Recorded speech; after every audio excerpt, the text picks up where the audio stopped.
प्रिय मित्रों, तो ये लोगों का विषय होता है कि गुरु क्या है, आत्मा क्या है, इष्ट क्या है। तो ये तीन चीज़ें, तीन नाम सब जानते हैं। तो यहाँ पे जितने भी हमारे भारत में रहने वाले लोग हैं या विश्व के अन्य भी लोग हैं, उनका किसी न किसी एक ईश्वर में विश्वास होता है, उनका कोई एक इष्ट होता है।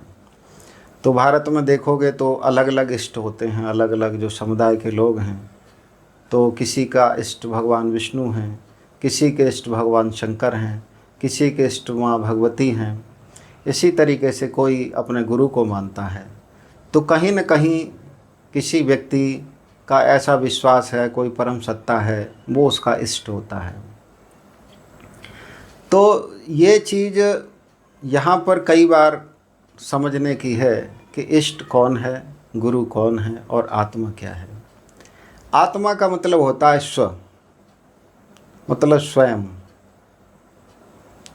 स्वयं का मतलब जो आप खुद हो, आप खुद ही आत्मा हो, आत्मा ही आप हो, आप ही जीवन हो।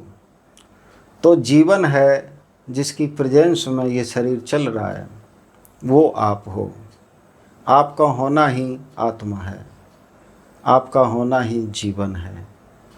तो जब आप इष्ट को मानते हो, जैसे अगर कोई भगवान विष्णु को मानता है या कोई भगवान शिव को मानता है, तो आत्मा से उसको अलग नहीं मानना चाहिए। ये बड़ी भ्रांति है कि हम क्या करते हैं कि ईश्वर को अपनी आत्मा से, स्व से अलग मान बैठते हैं।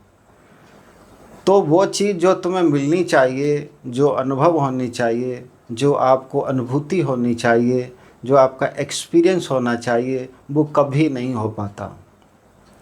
क्योंकि ज़िंदगी भर हम पूजा तो करते हैं, हम नाम जप भी करते हैं, हम जाके जल भी चढ़ाएंगे, बहुत सारी हम सामग्री चढ़ाएंगे, पूजा करेंगे, यज्ञ करेंगे, हवन करेंगे, कथा करेंगे, लेकिन हम कभी विचार नहीं करते कि जीवन ही ईश्वर है। क्योंकि भगवान विष्णु को तुमने मान लिया, लेकिन भगवान विष्णु को आप अपनी आत्मा नहीं मान रहे हो, तो इससे बड़ी मूर्खता क्या है। अरे जो जीवन है तो हम हैं। अगर हमारे जीवन से भिन्न अगर ईश्वर है तो हम ईश्वर का करेंगे क्या। इसीलिए जो भी काम करो, चाहे किसी को आप मान रहे हो, आप अपनी आत्मा से भिन्न मत मानो। लेकिन जब आप अपनी आत्मा कहते हो कि विष्णु मेरी आत्मा है, भगवान शिव मेरी आत्मा है या गुरु मेरी आत्मा है, तो आपका जो प्रेम होगा वो करोड़ों गुना बढ़ जाएगा। और वो इतना बढ़ जाएगा कि आप समझ भी नहीं सकते हो। जब हम कहते हैं कि भगवान विष्णु मेरी आत्मा है, भगवान शिव मेरी आत्मा है, तो इससे बढ़ के और क्या भक्ति होगी और पूजा भी क्या हो सकती है। इससे बढ़ के कोई न पूजा होती है, न कोई भक्ति होती है, न कोई ध्यान होता है, न कोई जप होता है। जब व्यक्ति ये जान लेता है कि आत्मा ही भगवान विष्णु है, आत्मा ही भगवान शिव हैं, आत्मा ही माँ भगवती है, आत्मा ही मेरे गुरु हैं, तभी आपकी भक्ति शुरू होती है। और इस तरह जो भक्ति करता है उसकी भक्ति 100% सफल होती है। क्योंकि जिस इष्ट को माना, वो जो ऊर्जा है वो प्रकट होगी आपके अंदर। तो वो आत्मा ही है। विष्णु आत्मा नहीं है, आत्मा से भिन्न कुछ भी नहीं है। मतलब जो भी है इस संसार में दिख रहा है, ये आपसे भिन्न नहीं है। विष्णु, शिव, माँ भगवती और सद्गुरु, ये आपसे भिन्न नहीं है, जीवन से भिन्न नहीं है। ये बड़ी भूल होती है हमसे कि हम अलग मानते हैं।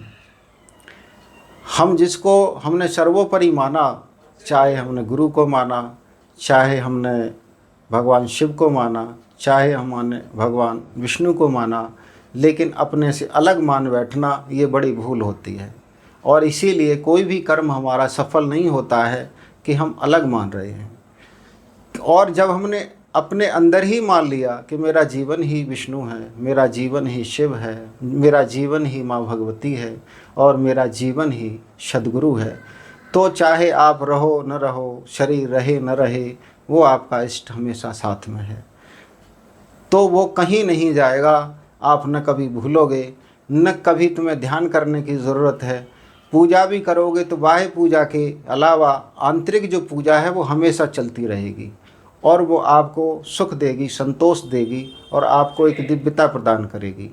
ठीक है, तो हमें कभी भी अपने इष्ट को अपनी आत्मा से अलग नहीं मानना चाहिए, अपने गुरु को अपनी आत्मा से अलग नहीं मानना चाहिए। नमस्कार।